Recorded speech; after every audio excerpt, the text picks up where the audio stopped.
Tęsime draugė su Marijampolės savivaldybės visuomenės sveikatos biuru rengiamą rubrikų ciklą. Ar žinojai, kad? Šį kartą pakalbėsime apie sveiką gyvenseną. Yra įvairiausių teorijų, kas yra sveikas žmogus. Vieni apsiriboja žalingų įpročių ir tam tikrų produktų atsisakymų. Antri siūlo palaikyti tinkamą kūno svorį. O treti apskritai ignoruoja visas žinomas teorijas ir gyvena ilgai bei laimingai.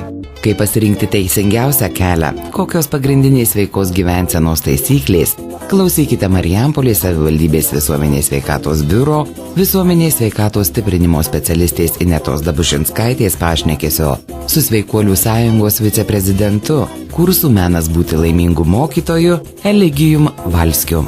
Labadiena. Labadiena. Taigi, pagrindinė jūsų veikla susijusi su sveikos gyvensenos skatinimu, vedate paskaitas, mokymus, kursus, kurie padeda žmonėms tapti sveikesniais ir laimingesniais. Ką galėtumėte patarti žmonėms, kad mažiau vargintų sveikatos problemos? Taip, čia klausimas išties yra platus ir pakankamai sudėtingas, nes kai mes kalbame apie sveiką gyvenimo būdą, sveiką gyvenseną ir duodame patarimus ir seminaruose mokome įvairiais sveikatingumo klausimais, pradedant mitybą, judėjimu, kvėpavimu, meditacija ir taip toliau. Tai kažkaip sociume priimta yra, kad mes fragmentiškai žiūrim, sakykime, judėjimui įtaką. Svarbu yra. Tačiau matome atvirkštinį atvejį, kad nelabai veikia tai tiesmukiškas tas mokymas, ugdymas ir panašiai.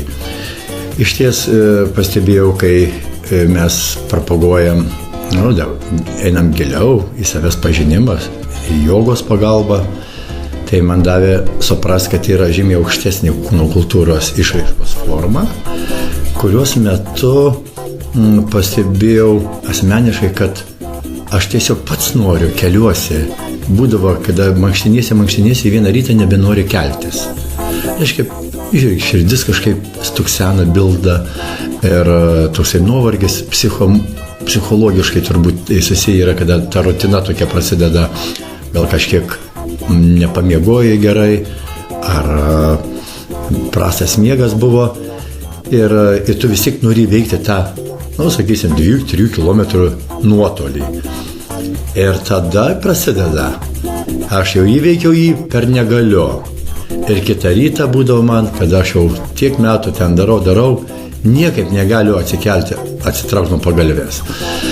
Tai vadinasi, mūsų kultūroje, jeigu apibendrinant apie tai kalbėtumėm, nėra metodiškai pradedant mokykloje, kai aš mokiausi sveikatingumo aukštojoje mokykloje, nebuvo to tokio priėjimo sveiko, harmoningo, teisingo. Ir visi mokė, kiek mano treneriai, mokytojai universitetuose dabar kažkaip lenkia per tą sporto prizmę. Mes dažnai sveikos gyvensenos specialistai sakome, kad tai yra sportizacija arba medikalizacija. Kažkokia, visi supranta, kad reikia, bet tam reikia valios pastangų. Tačiau yra pratimai, kaip ugdyti valią. Valia ugdoma irgi specialiais kvėpavimo pratimais ir jogos, ir meditacija jau minėta ir visa kita, ir fiziniais pratimais specialiais. Tačiau reikia visur saiko, pusiausvyros. Jeigu pažeidi pusiausvyrą, o pažeidimas pusiausvyros, kalbant medicinos terminais, yra liga. Kas yra liga? Darnos pažeidimas. Reiškia, jeigu viskas darnu yra tavo kūne, prote, jausmuose, tai yra dermė, kurioje žmogus, dermė su gamta, visa visata, jis yra sveikas. Jeigu, žinoma, jis atlieka tam tikrus veiksmus, ką turėtų daryti? Kad būtų aiškiau, ryte reikėtų keltis laiku. Jeigu sakyčiau anksti, kai kam tas anksti gali būti 9 valandą, kai kam anksti 6 ar 5 valandą. Tačiau šioje vietoje va jau iš karto daroma klaida. Kaip aš dabar pasakiau, iš karto save gaudavo ant žodžių, kad vis tik reikia atsižvelgti į gamtos ritmą. Jo pažeidimas, miego ritmo pažeidimas ir sportininkams, ir darbuotojams, dirbantiems, bet kokia veikla užsimantiems žmonėms, vėliau ar anksčiau pratrūksta emocijos, kaupiasi stresai, o jie susideda didžiąją dalimi, to priežastis yra trūkumas miego, pavyzdžiui. Taigi, sutvarkius dienotvarkę, tai kaip sveikuolių pavyzdys rodo ir asmeniškai pats, kai tik atsiguli anksčiau, 10 prieš 10, ryte pabudė anksčiau, su saule, kur yra didžiausias kiekis energijos gamtoj. Taigi tas santykis su gamta daro mus tauresniais, šviesesniais, sąmoningesniais ir pajutę tą ritmą, galiausiai mūsų intelektas vietoje, atmintis vietoje, protinės savybės labiau išreikštos, mes labiau esame centruoti. Tai padeda, pažiūrėk, centruotumo išlaikyti dėmesio koncentraciją, vaikai geriau mokosi. Vien, kad jis yra pailsėjęs, laiku atsitraukęs nuo kompiuterio ir čia jau reikia drausmingumo, įsipareigojimo. Teisės turi, tačiau įsipareigojimai būti tiek, kiek yra teisių. Šitas principas yra pažeistas. Sakykite, Eligijau, o kas lėmė ar paskatino jūs taip aktyviai propaguoti sveikesnį gyvenimo būdą? Taip, aš savo laiku, ką aš dabar pasakiau kitiem, pats nebuvau toks sąmoningas. Ir kai teko daug sportuoti, žaidžiau ir futbolą, ir imtynėmis susiminėjau, buvau hiperaktyvus. Ir žodžiu, ir imtynininkas, ir karate, ir visos žaidybinės sporto šakoje, tenisas, lauko tenisas. Ir žodžiu, galiausiai čia buvo po sunkiosios atletikos ir po traumų futbolo, po traumų sunkiosios atletikos, jau baigiau sportuoti, tada užsiėmiau kultūrizmu ir po to pamačiau, kad aš jau pribaigiau save per tą sportą, norą dominuoti, norą turėti tokius raumenis galingus. Tai aš tada dabar kaip žiūriu, tai nebuvo sąmoningas, kai hipertrofuoja raumenis, kad jau neina pasikasyti įžargas, eini įsiskleidęs, tipo čia atrodo efektingai kažkam tai, bet kad laiptais eidamas pradėjau dust, pasirodo reikėjo lygiai greičiai pabėgiuoti, aerobinio darbo, ne vien tik štangoje nuo ryto ten iki vakaro raumenis, ne tik kad stiprinti, bet mes juos pompavom. Ir galiausiai pajutau, kad mano sveikata, taip atsitiko, kad jau kepenys pradėjo atsakyti. Ir kai pasitikrinau, pasirodo, tulžis jau nebesigamino. Jau transaminazė fermentas krito ir tai buvo spaudoje apie tai rašyta, kaip kokiu būdu aš iš to išlipau, kad jau medicina man pasakė, klinikose gulėjau 1985 metais, laikykis dietos, gal bus geriau, bet į kartu nieko gero išrašė fermentų, visokių ten tokių vaistų, kas palaikytų tą funkciją, fermentai tam, kad suvirškintume. Žodžiu, bet pamačiau, kad aš duoną valgau, turiu gerti tas tabletės, nes vis tiek veidas išbliškęs, pageltęs, akis pageltusios ir tas nepakankamumas jautėsi, biškutį noriu pajudėti, skauda šoną ir galiausiai susipažinęs su badavimo metodika, pamačiau, kad man tik ratas čia, man tik siūlo taip tik vegetuoti ir nieko daugiau. 26 metai atgal, tai tiek tos tarpas laiko praėjo, kada aš badavau po 2 savaitės, net pirmas kartas buvo 1 stiklinė į dieną distiliuoto vandens. Tai yra pusiau sausas vadinamas badavimas. Kai kas sako, čia per drastiškai ir turim rezultatą. Taigi aš patikėjau tą gamtos jėgą, dieviškumu ir atsipalaidavau.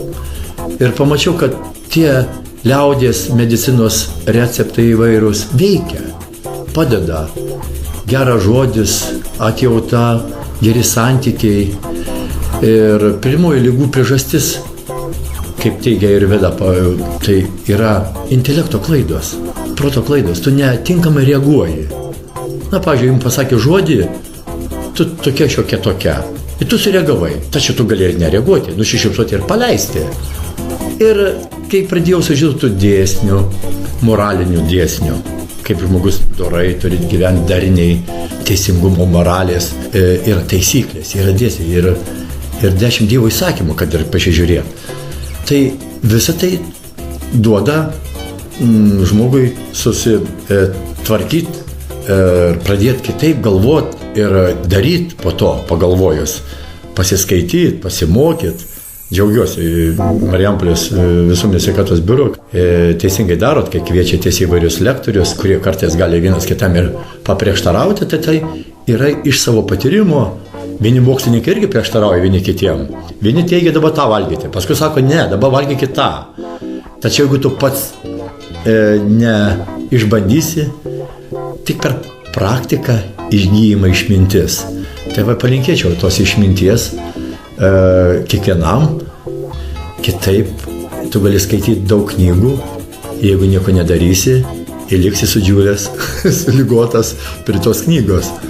Gerai, gražiai parašytas į teisingai. Taigi šiuo metu, kai gyvenimo tempas yra labai greitas, visuomenėje daug streso ir įtampos, gal galėtumėte pasidalinti kokiu nors streso įveikimo būdu ar metodu?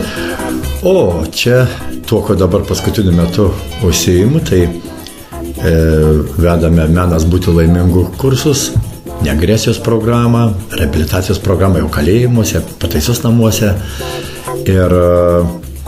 Ir matai, ypač pataisos namuose, kur tikrai žmonės pasiekia dugną, taip paprastai kalbant, kad tikrai turi didelį nusivylimą, nepasitenkinimą savimi, kad jis padarė kažką negero ir panašiai, dabar atgailauja, galvoja, tačiau reikia atbūti ant tos metus. Tai kiek dabar turime išėjusi, net jau yra dirba jogos instruktoriais, buvę pataisos namų nuteistieji. Ir jie sėkmingai dirba, tapo socialūs. Tai mes galime tą santykį pakeisti, pradėdami nuo savęs. Taigi mes taikome kvėpavimo pratimus be fizinių pratimų. Kvėpavimo pratimai padeda nuraminti protą. Protas nėra dabarties momente. Tačiau, kai aš pagalvoju dar į praeitį, prisimenu, kad 5 metai atgal mane kažkas nuskriaudė. Ir tu ką jauti, tas miega, o tu nervinėsi, pyksti ant jo, kaupi kitas emocijas. Taigi buvimas dabarties momente priverčia žmogų atsipalaiduoti ir atpalaiduoti stresus ir emocijas. Beje, iš kur atsiranda stresai? Stresai atsiranda, kai protas nėra dabarties momente. Kai protas blaškosis tarp ateities ir praeities. Gaudo prieš tai minėtos stresas, emocijas, gali būti ir stresai tokie, sakyk, važiavai mašina, staiga iššoko gyvūnas ant kelių. Tu stabdai. Išgastis didžiulis buvo. Išoriniai faktoriai, bet dažniausiai yra vidiniai faktoriai susiję su mūsų protu, neteisingu mąstymu. Tada yra kitas klausimas, o kaip tai pašalinti. Ir mes naudojam terminą apvalyti, paleisti. O kad yra atleisti kitam, tai irgi atgaila padeda. Tačiau yra giluminių stresų, kurių jau neišeina tik atgailauti, ten yra procesai. Tai vieną tokį dalyką galiu pasakyti, kaip kvėpavimo būdu, rezonansiniu kvėpavimu, kuris vadinasi sudaršankrėje, toksai tarptautinis terminas, reiškia toksai tinkamas daršan matymas, tinkamas matymas, o akrėje vadinama valomasis procesas. Reiškia, mes kvėpuodami tam tikrų dažnių, pavyzdžiui, jūs kaip pyksate, kvėpuojate greitai. O kai liūdite, sakote, įkvėpimo, Jėzus Marija, lėtai, giliai, ilgas įkvėpimas, ilgas iškvėpimas. Ir kai mes kvėpuojame tokiais dažniais, mes išprovokuojame juoko būdu, juoką, kitas iki verksmą. Ir tu paleidi, nenorom tave išprovokuoja verkti, arba juoktis, arba kitus pojūčius pajaučiant, kad kaip elektra krečia iš tavęs išeina. Ir staiga tu pamatai, kad akise šviesiau ir aš nebepykstu, ant ko pykau, nervinausi ir panašiai. Tai va šitie būdai, tai čia yra tik viena dalis, yra dar kitokių būdų.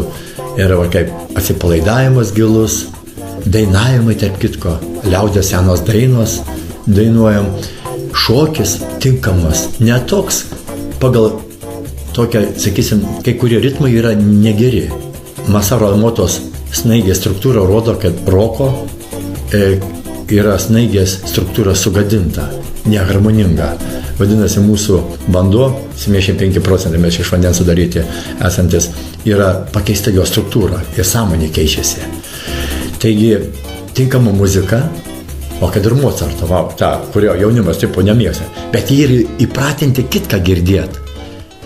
Nėra ugdymo tuo klausimu, kad tu jau susirgsi, kai nuolat naudosi, kai kuria muzika koduoja dabar, pasirodo dar.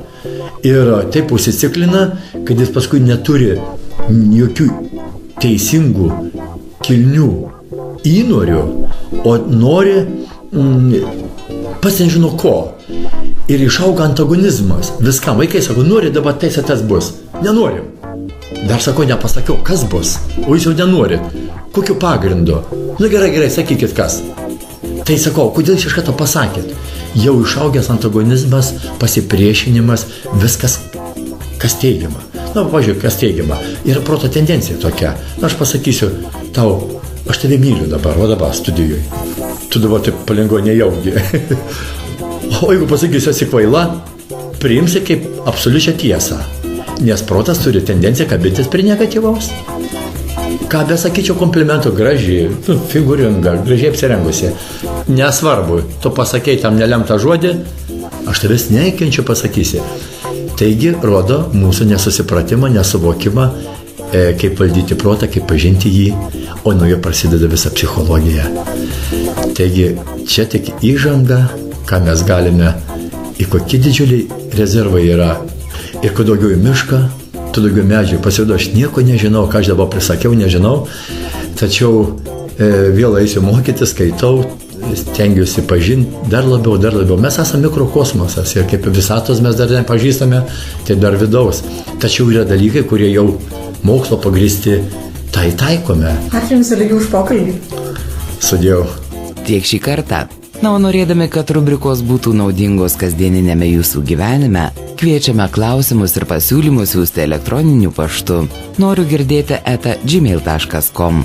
Daugiau informacijos apie Marijampolės savivaldybės visuomenės sveikatos biuro veiklą, renginius ir užsiėmimus rasite biuro svetainėje internete adresu marijampolės.vsb.lt. Visos naujienos Facebook paskyroje Marijampolės visuomenės sveikatos biuras.